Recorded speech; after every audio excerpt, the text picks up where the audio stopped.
3 teens are dead and another is in the hospital after a horrific crash in San Jose. Was riding in this stolen Honda Accord, racing with another car on Santa Clara Street. The Honda lost control, flew in the air and struck a tree, which mangled it. The car was split in half. The frame was bent.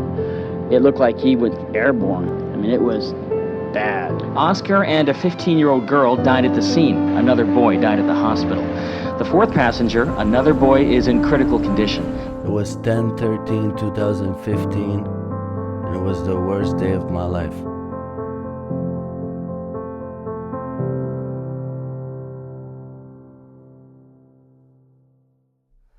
My name is Lamir Harfouch. I go by the nickname of Emmy, and I'm 21 years old. I was born in Syria, and when I was 8 years old, we moved to Lebanon. And once we moved to Lebanon, the civil war started when I was 12 years old, so we moved to the United States. We moved to San Jose, and I started attending middle school. And a lot of people started bullying me, calling me a terrorist, making fun of how I speak, and I had to learn. When I got to high school, those same people that would make fun of me wanted to be my friend. Started becoming popular, and I started wanting to fit in more and more.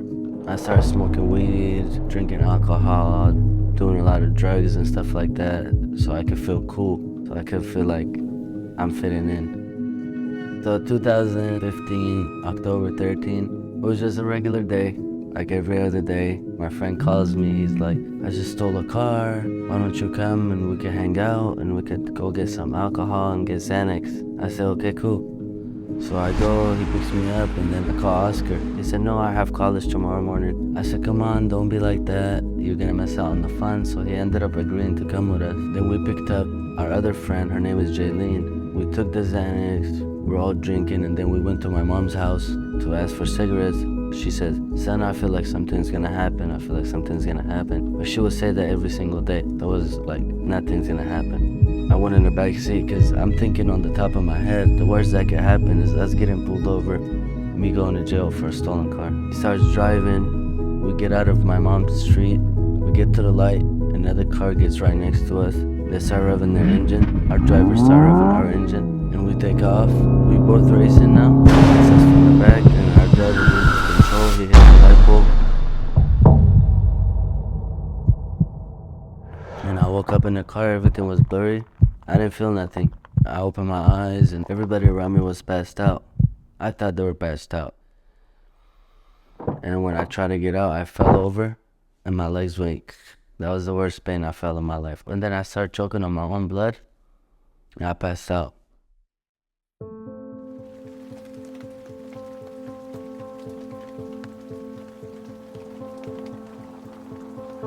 Six months later, I wake up in the hospital. I was in a coma. I wake up, I didn't remember what happened. The doctor walks in and he's like, I'm so sorry you got in a car accident, your friends that didn't make it. I'm not acknowledging anything that he's saying because I don't understand what happened. And he's like, we had to do a lot of surgeries on you. You're not gonna be able to have kids. You're not gonna be able to play sports anymore or ride your bicycle. I was devastated, I was heartbroken because I didn't understand why he was saying I couldn't play sports. I didn't know if I was paralyzed, I couldn't move my legs. So I look at my mom and I can't speak because they had my trach in, my breathing tube. She had a pillow as my leg shape so I wouldn't go back into shock. A week after that, she went out the room to the cafeteria to get some food and I pulled the blanket out. And I seen that I don't have a leg. I started ripping everything and wanted to kill myself. It was horrible. After regional, I went to Valley Medical Center.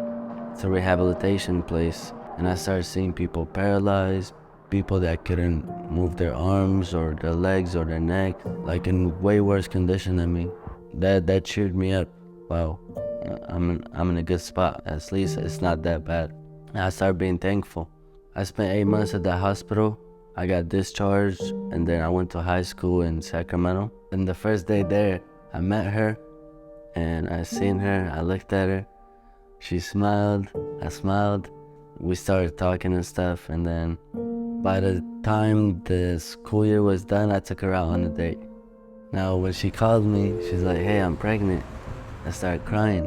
Because I remember what the doctor told me, I wouldn't be able to have babies. So I said, let's go get married right now.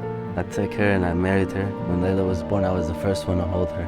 I put her in my chest and I started crying. And I whispered in her ear, I said, I will always protect you. I will always be there for you all your life, and I will always love you. Best day of my life. Even when I'm in my darkest spots, when I'm sad, all she gotta do is come in the room and like, smile, and it makes me happy.